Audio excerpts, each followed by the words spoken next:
ආයිබෝවන් cricket වලට ආදරය කරන ඇලුම් කරන ඔයාලා හැමෝටම ඔන්න එහෙනම් ලෝකයේ ලොකුම ක්‍රිකට් සැනකෙළිය IPL 2026 අද රාත්‍රියේ ආරම්භ වෙන්න නියමිතයි. අද පළමු තරගය විදිහට කොහ්ලිගේ RCB කණ්ඩායම සහ හයිඩ්‍රාබාද් කණ්ඩායම එක්ක තමයි සටන ආරම්භ වෙන්නේ. ඉතින් IPL මේ පාර තරග සජීවීව නරඹන්න පුළුවන් ක්‍රම මොනවද? ඇන්ටනාවේ නොමිලේ බලන්නේ කොහොමද? ෆෝන් එකෙන් බලන්න විදිහ මොකද්ද? මේ හැමදේම අද වීඩියෝ එකෙන් මම ඔයාලට කියනවා. ඉතින් අන්තිම එකයි වීඩියෝ එකට රැඳිලා ඉන්න කියලා ආරාධනා කරන ගමන් අපි බලමු අද තරගය මුලින්ම පැවැත්වෙන්නේ මොකද්ද කියලා. අද තරගය පැවැත්වෙන්නේ බැංගලෝර ක්‍රීඩාංගණයේදී ශ්‍රී ලංකා වෙලාවෙන් රාත්‍රී 7:30ට තමයි පටන් ගන්න. ඉතින් RCB කණ්ඩායම සහ සන්රයිසර්ස් හයිඩ්‍රාබාද් කණ්ඩායම තියෙන්නේ. කණ්ඩායම් දෙක තමයි අද තරගය ආරම්භ කරන්නේ.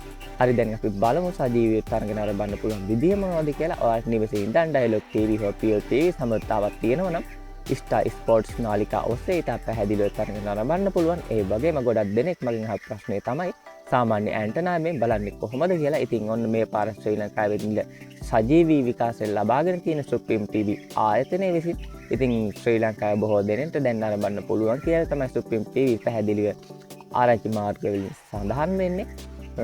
අපි දැන් බලමු. මම මුලින් කිව්වා වගේ දුරකථනයෙන් බලන්නේ කොහොමද කියලා. ඩයලොග් ආයතනයෙන් මේ පාරක් යම් කිසි පහසුවක් ලබා දීලා තියෙනවා. මේ IPL ප්‍රේක්ෂකයන්ට ඩයලොග් view app එක හරහා නරඹන්න පුළුවන් කියලා තමයි අපිට පැවසුවේ. ඉතින් ඩයලොග් පාරිභෝගිකයන්ට මේක තවත් වාසියක්. ඉතින් මේ වීඩියෝ එක වගේ ඔයාලට තවත් වීඩියෝ නරඹන්න කැමති නම් සුපුන් විත් ක්‍රිකට් YouTube channel එක subscribe කරලා bell icon all දාලා තියාගන්න. ඉතින් ජයග්‍රහී දවසක් ඒ වලට ගිහින් එන්න. මම සුපුන් දේශප්‍රිය.